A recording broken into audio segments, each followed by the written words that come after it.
Grand ஃபண்டிங்க்கு நம்ம என்ன eligibility அப்படின்னு பார்த்தோம்னா, சப்ஸ்கிரைபர்ஸ் கவுண்ட் 500 சப்ஸ்கிரைபர்ஸ் ஆச்சும் மினிமம் இருக்கணும்.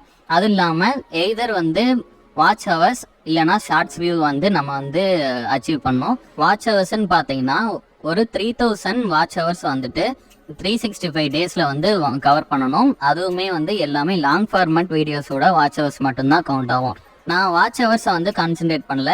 யூடியூப் ஷார்ட்ஸில் வந்துட்டு நான் மானிட்டைஸ் பண்ணுறேன் அப்படிங்கிற பட்சத்தில் யூடியூப் ஷார்ட்ஸ் வியூஸ் மட்டுமே 30 லட்சம் வியூஸ் வந்துட்டு 90 நாளில் வந்து நம்ம அச்சீவ் பண்ணோம். அதாவது 3 மில்லியன் வியூஸ் வந்துட்டு ஷார்ட்ஸ் வியூஸ் வந்து நம்ம வந்து 90 டேஸில் அச்சீவ் பண்ணோம். இது வந்துட்டு லாங் ஃபார்மேட் வீடியோஸோட வியூஸ் வந்து கவுண்ட் ஆகாது. அதே மாதிரி நம்ம வந்து ஃபுல் மானிட்டைசேஷன் அப்படின்னு சொல்லக்கூடிய வாட்ச் பேஜ் ஆட்ஸில் ஏர்ன் பண்ணக்கூடிய மானிட்டைசேஷன் எலிஜிபிலிட்டி எவ்வளோ அப்படின்னு பார்த்தோம்னா, சப்ஸ்கிரைபர்ஸ் கவுண்ட் வந்து 1000 சப்ஸ்கிரைபர்ஸ் மினிமம் தேவைப்படும்.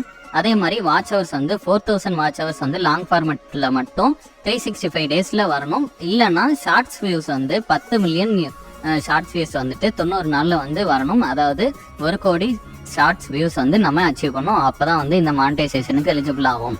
இப்போ நம்ம பேசிக் ஸ்க்ரீன்ஷாட் ஷேர் பண்ணுற பாருங்க. இங்கே மார்க் பண்ண ஏரியாவில் இருக்கக்கூடிய சிம்பிள் தான் டாலர் சிம்பிள்.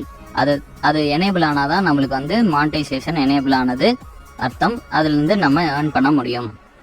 இந்த